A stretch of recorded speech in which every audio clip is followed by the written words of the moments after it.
Welcome to our channel legal files. नमस्कार दोस्तों, मैं एडवोकेट प्रशांत आपका स्वागत करता हूं। तलाक की अर्जी लंबित होने पर भी मान्य होगी दूसरी शादी। सुप्रीम कोर्ट ने टिप्पणी दूसरी शादी को शून्य करार दिए जाने की अपील पे की थी। जजमेंट के बारे में डिटेल में बात करेंगे। सुप्रीम कोर्ट ने कहा कि डिवोर्स के अगेंस्ट अपील अगर पेंडिंग है और अगर दूसरी शादी हो जाती है या दूसरी शादी कर ली जाती है तो वो मान्य करार होगी। उसे मान्य करार दिया इस जजमेंट के अंदर। सुप्रीम कोर्ट ने ऐसा क्यों किया, उस मुकदमे की क्या परिस्थितियाँ थी और क्या कहता है हिंदू मैरिज एक्ट सेक्शन 15, तो इस वीडियो में आज इसी बारे में बात करेंगे। अगर आपने हमारा चैनल सब्सक्राइब नहीं किया तो प्लीज़ सब्सक्राइब चैनल और प्रेस द बेल आइकन।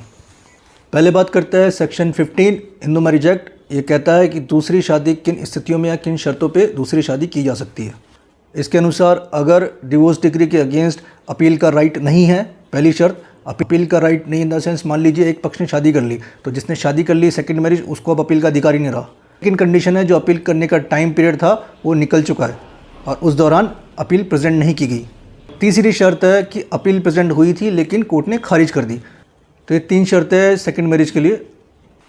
आज हम जिस मुकदमे की बात कर रहे हैं उसमें हाई कोर्ट में डिवोर्स के अगेंस्ट अपील पेंडिंग थी। उस दौरान एक पार्टी ने शादी की। जिस पार्टी ने शादी की है उसके स्पाउस ने ही उस शादी को शून्य करार देने के लिए सुप्रीम कोर्ट में अपील की थी, लेकिन सुप्रीम कोर्ट ने उस शादी को शून्य करार नहीं दिया, उसको वैलिड करार दिया। तो थोड़ा इसे डिटेल में समझते हैं और सुप्रीम कोर्ट ने टिप्पणी क्या की ये भी जानेंगे। इस मुकदमे में पत्नी ने तलाक की एप्लीकेशन लगाई फैमिली कोर्ट में। On the merit of case family court ने पत्नी को तलाक की डिग्री दी। पति ने उसके अगेंस्ट हाई कोर्ट के अंदर अपील करी, ये जो लोअर कोर्ट ने जो तलाक की डिग्री दी है इसे खारिज किया जाए। ये अपील जब हाई कोर्ट में लगी थी वहाँ पेंडिंग थी। उसी दौरान परिस्थिति में कुछ बदलाव आए और हस्बैंड वाइफ दोनों में सेटलमेंट हो गया। सेटलमेंट के बेस पे पति ने विड्रॉल एप्लीकेशन डाली हाई कोर्ट के अंदर कि उसने जो तलाक की डिग्री के अगेंस्ट जो अपील डाली है उसको वापस लेने के लिए उसने एप्लीकेशन डाली। इसी दौरान पति ने दूसरी शादी कर ली। अगर हम डेट वाइज बात करें तो 28 नवंबर को पति ने विड्रॉल एप्लीकेशन डाली और 6 दिसंबर को पति ने सेकंड मैरिज कर ली।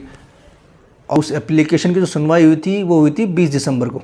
अगर हम टेक्निकली देखें तो उसकी सुनवाई से पहले मतलब 20 दिसंबर से पहले 6 दिसंबर को हस्बैंड ने दूसरी शादी कर ली। यहाँ पे पति की किस्मत अच्छी नहीं थी। सेकंड वाइफ पहुँच गई लोअर कोर्ट के अंदर उस मैरिज को शून्य करार देने के लिए, क्योंकि हाई कोर्ट के अंदर वो डिस्पोज हुई थी 20 दिसंबर को और उनकी शादी हुई थी 6 दिसंबर को। मतलब जब उनकी शादी हुई थी तो उसकी अपील पेंडिंग थी टेक्निकली कोर्ट में। As per Hindu marriage act section 15 के हिसाब से वो शादी इनवैलिड होगी या शून्य होगी। लोअर कोर्ट ने पत्नी के पक्ष में फैसला दिया और उस शादी को शून्य करार दिया। हस्बैंड हाई कोर्ट पहुंचा, हाई कोर्ट ने भी पत्नी के पक्ष में ही फैसला सुनाया। फाइनली हस्बैंड ने अप्रोच किया सुप्रीम कोर्ट में। तो सुप्रीम कोर्ट ने ब्रॉडर व्यू देते हुए पति की जो एप्लीकेशन थी उसको एक्सेप्ट कर लिया और उस शादी को जो लोअर कोर्ट ने और हाई कोर्ट ने शून्य करार दिया था उस फैसले को पलट दिया। सुप्रीम कोर्ट का कहना है कि धारा 15 तब लागू नहीं होगी जब दोनों पक्ष आपसी सहमति से साथ में नहीं रहना चाह रहे। सुप्रीम कोर्ट का कहना यह था कि हस्बैंड ने हाई कोर्ट में विड्रॉल एप्लीकेशन डाली थी, इसका मतलब हस्बैंड और वाइफ दोनों साथ में नहीं रहना चाह रहे। तो सुप्रीम कोर्ट ने तर्क दिया कि जब दोनों पार्टी साथ में नहीं रहना चाह रही है अपील करते वक्त, तो ये धारा जो 15 उन पर लागू नहीं होती है। और साथ में ये भी कहा कि हस्बैंड ने जो एप्लीकेशन लगाई थी 28 नवंबर को, उसी दिन उसे स्वीकार माना जाएगा। ऑल्दो वो डिस्पोज ऑफ 20 दिसंबर को हुई थी, तो देखा जाए तो 28 नवंबर को एप्लीकेशन लगाई थी और उसी दिन स्वीकार माना जाएगा। तो 6 दिसंबर को जो शादी हुई है तो वो टेक्निकली बाद में हुई है। तो सुप्रीम कोर्ट ने इस एप्लीकेशन को डिस्पोज करते वक्त 2 कमेंट किए। पहला कंक्लूजन ये था कि अगर दोनों पार्टी राजीनामे के साथ आगे अपील नहीं करने का फैसला करते हैं तो इस दौरान की गई शादी मान्य होगी। दूसरी तरफ सुप्रीम कोर्ट ने यह भी कहा, देखा जाए तो उस डिवोर्स डिग्री के अगेंस्ट कोई अपील नहीं हुई। जो अपील हस्बैंड ने की थी उसे विड्रॉ कर लिया।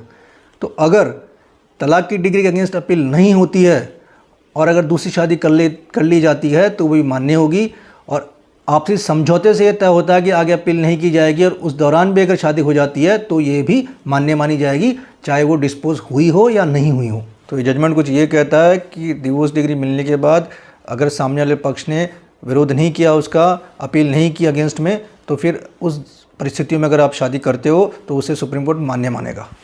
इस जजमेंट का लिंक डिस्क्रिप्शन में दिया हुआ है, इसे ध्यान से पूरा पढ़िए और समझिए।